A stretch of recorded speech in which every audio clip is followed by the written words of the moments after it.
శివాయ గురవే నమః. సోషల్ పోస్ట్ టీవీ ప్రేక్షకులకు నమస్కారములు. ఈరోజు కనుమ పండుగ యొక్క విశిష్టతను అసలు ఇది అంటే ఈ వరుసలో ఇది మూడో పండుగ అవుతుంది. భోగి, సంక్రాంతి, కనుమ అంటే కనుమ మూడో రోజు. ఏమిటి అసలు ఈ పండుగ ఏంటి, దీన్ని ఎందుకు చేస్తారు ఏమిటి అన్నట్లయితే ఇట్లానండి. మన తెలుగు పండుగల్లో వరుసగా 3 రోజుల పండుగలు వచ్చేవి. మా చిన్నప్పుడైతే సంక్రాంతి సెలవులండి 15 రోజులు ఇచ్చేవాళ్ళు, ఇంకా ఇప్పుడు తగ్గించారు. ఆ 15 రోజులు కూడా వెళ్ళిపోయేవాళ్ళు మా అమ్మమ్మగారు ఊరు లేకపోతే బామ్మగారు ఊరు. అక్కడికి వెళ్ళిపోతే ఆటలు పాటలు పిల్లలకి అసలు ఇప్పట్లాగా ర్యాంకులు 99.9 ఇవేం లేవు మాకు. ఆ 15 రోజులు పుస్తకం లేదు, చదువు లేదు.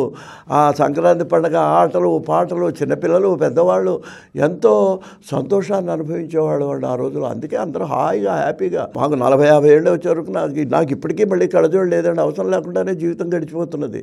3 ఏళ్ల పిల్లలకి, సంవత్సరం పిల్లలకి అల్లరి చేయటం కూడా ఉండటం కోసం చేయకుండా వాళ్ళకి సెల్ ఫోన్లు అలవాటు చేస్తున్నారు పిల్లలకి.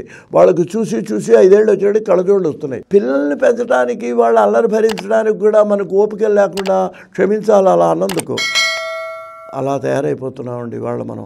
వాళ్ళని ఓపికగా ఇంత అన్నం పెట్టలేము, ఇంత ముద్దు చేయలేము, ఇంత దగ్గర కూర్చోబెట్టుకొని మాట్లాడలేము. ఏమి ఇంకా అలా నువ్వు ప్రేమ చూపెట్టకపోతే రేపొద్దున పిల్లవాడు నిన్ను వృద్ధాశ్రమాల్లో చేర్చకపోతే ఎక్కడ చేరుస్తాడు?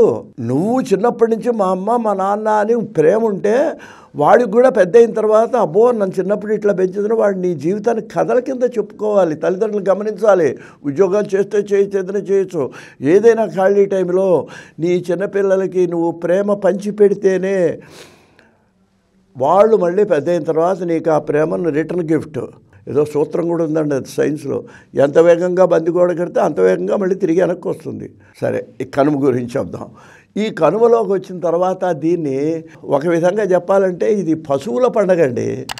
అంటే ఏంటంటే మంది వ్యవసాయ దేశం భారతదేశం. అప్పట్లో ఈ ట్రాక్టర్లు కూడా లేని రోజుల్లో ఎద్దులతోనే మొత్తం నడిచేదండి.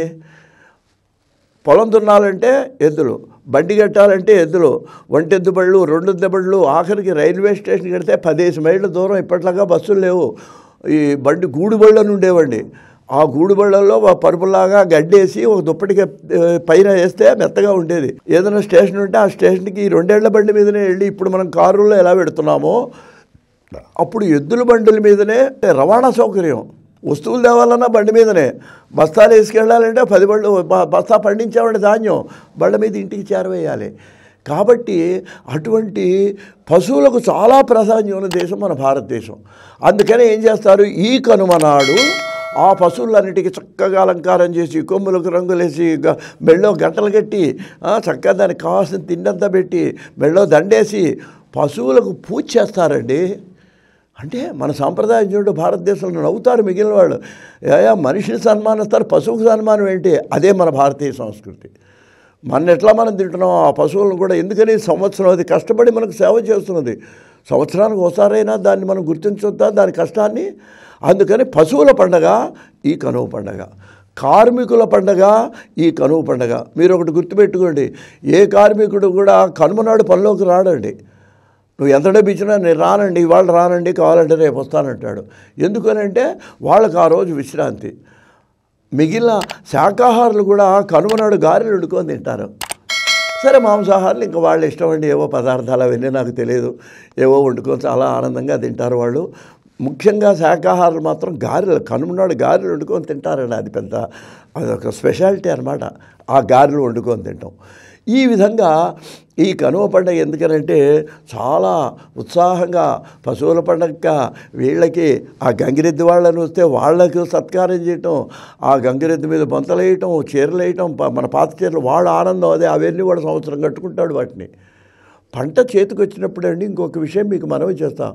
పూర్వకాలంలో నాకు తెలిసిన నా చిన్నప్పుడు ఇలా క్షురకర్మకు కానీ బట్టలు వేస్తే చాకరాతను ఉతకటినందుకు కానీ వీళ్ళకి డబ్బులు ఇచ్చే సాంప్రదాయం లేదండి పల్లెటూళ్ళలో. ఈ సంక్రాంతి పండుగకు వచ్చిన ధాన్యం ఉండగా వాళ్ళందరూ వచ్చి నిలబడితే ఒక్కొక్కళ్ళకి వీడి యొక్క పండిన పంటను బట్టి వాడికి ఇస్తే, ఈ వీళ్ళకి అంటే ఎవరన్నమాట, ఈ బట్టలు ఉతికే వాళ్ళకి, మనకు క్షురకమ చేసేటువంటి వాళ్ళకి, వీళ్ళందరికీ కూడా మనం ఈ రైతులు మనం ఇచ్చిన యజమాని ఇచ్చిన ధాన్యం వాడికి సంవత్సరం సరిపోయేది. వాళ్ళు వచ్చి ఊరికినే చేసేవాళ్ళు గ్రామంలో. ఇది ఆ రోజు అసలు డబ్బులతో పని లేదు. నా చిన్నప్పుడు నాకు గుర్తు ఏదైనా కావాలంటే ఇన్ని జొన్నలు తీసుకెడితే ఇంత పకోడీ ఇచ్చేవాళ్ళండి వాళ్ళ కొట్లో, పచారీ కొట్లో. అంటే అసలు ఈ రూపాయి అర్ధ రూపాయితో పని లేదు, పంటలతోనే వస్తు వినిమయం జరిగినటువంటి రోజులు కూడా నేను చూశాను. అప్పుడు ఆ పంటలకు అంత ప్రాధాన్యం ఉంది. ఆ పండిన పంటలకు కందులు, మినుములు, తర్వాతనేమో ఈ పెసలు, ఇవన్నీ కూడా పంట ధాన్యాలనే పండితే కూరల వాళ్ళు కూడా ఆ ధాన్యం ఇన్ని సంచులు తెచ్చుకునేవాళ్ళు కూరగాయలతో పాటు. ఇన్ని జొన్నలు ఇస్తే ఇన్ని తీసుకెళ్ళి ఇన్ని 2 కూరలు ఇచ్చేవాళ్ళండి వాళ్ళు. అటువంటి రోజులు కూడా నాకు తెలుసు.